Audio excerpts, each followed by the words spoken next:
Allahu Allahu Allahu Allah Allahu Allahu Allahu Allah তিন ধরনের ব্যক্তি আছে তাদের সঙ্গে কিয়ামতের মাঠে আল্লাহ কথা বলবেন না। তিন ধরনের ব্যক্তি আছে ওই ব্যক্তিদের সঙ্গে কিয়ামতের মাঠে আল্লাহ কথা বলবেন না। ওয়ালা ইয়ানজুরু ইলাইহিম, তাদের দিকে নেক নজরে, তাদের দিকে রহমতের দৃষ্টিতে, দয়ার দৃষ্টিতে তাকাবেন না। ওয়ালা ইউসাক্কিহিম, তাদেরকে ক্ষমা করবেন না, তাদের গুনাহ মাফ করবেন না, তাদেরকে আর পরিশুদ্ধ করবেন না। ওয়ালাহুম আযাবুন আলীম, আর তাদের জন্য রয়েছে যন্ত্রণাদায়ক শাস্তি। তিন ধরনের ব্যক্তির জন্য রয়েছে যন্ত্রণাদায়ক শাস্তি। এক আল মুসবিল, এক নম্বরে ওই ব্যক্তির জন্য যন্ত্রণাদায়ক শাস্তি রয়েছে আল মুসবিল। আয় মুসবিলুল ইজার, সেই ব্যক্তির টাকুর নিচে লুঙ্গি হোক, পায়জামা হোক আর প্যান্ট হোক, সেই কোনো কাপড় টাকুর নিচে ঝুলিয়ে পড়ে, তাদের উপরে আল্লাহর গজব রয়েছে। কিয়ামতের দিন আল্লাহ তাদের দিকে তাকাবেন না, তাদের জন্য কিয়ামতের মাঠে যন্ত্রণাদায়ক শাস্তি রয়েছে। সুতরাং টাকুর নিচে কাপড় পরা যাবে না।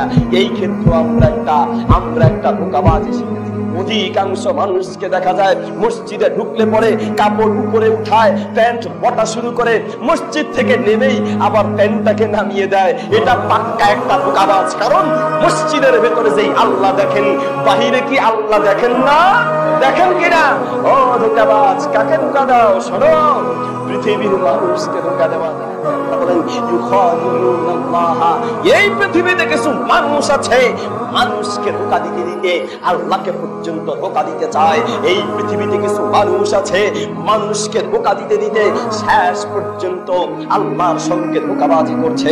বলতে চাচ্ছি, মসজিদের ভেতরে নয়, শুধু সর্ব অবস্থায় পুরুষেরাই টাকনুর উপরে কাপড় পরতে হবে, টাকনুর নিচে কাপড় ঝুলানো যাবে না। দুই নাম্বার হচ্ছে আল মন্নান, যারা টাকা পয়সা দিয়ে দান করে খোটা দেয়। বিদেশ পাঠিয়েছে, বললো তোর আব্বারে আমি বিদেশ পাঠাইছিলাম, নাইলে তো তোরা হাতে মূর্তি, তোরা না খেয়ে মূর্তি, তোদেরকে তো পয়সাওয়ালা আমার দাদায় বানাইছে, আমার দাদায় থাকার জায়গা করে দিয়েছে। এইভাবে বিভিন্ন রকমের দান করে তারপরে খোটা দেয়, দান করে তারপরে খোটা দেয়। যারা দান করার পরে খোটা দেয়, ওই সমস্ত ব্যক্তিদের উপরে আল্লাহ গজব করবে, ওই সমস্ত ব্যক্তির উপরে আল্লাহ গজব করবে। শুনুন, তিন নম্বরে হচ্ছে আল মুনাফিকু সিলআতাউ বিল হালিফিল কাযিবি, মিথ্যা কসম করছে, মিথ্যা কসম করে সম্পদ বিক্রি করছে, জিনিস বিক্রি করছে, মাছ বিক্রি করছে, তরকারি বিক্রি করছে, দোকানদারি করছে, সে মিথ্যা কসম করছে।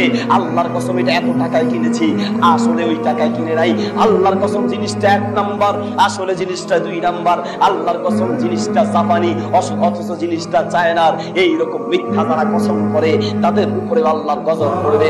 বলতে চাচ্ছি, কসম করতে হবে, সত্য ব্যাপারে কসম করতে হবে, আর কসম করার ক্ষেত্রে শুধুমাত্র আল্লাহর নামেই কসম করতে হবে।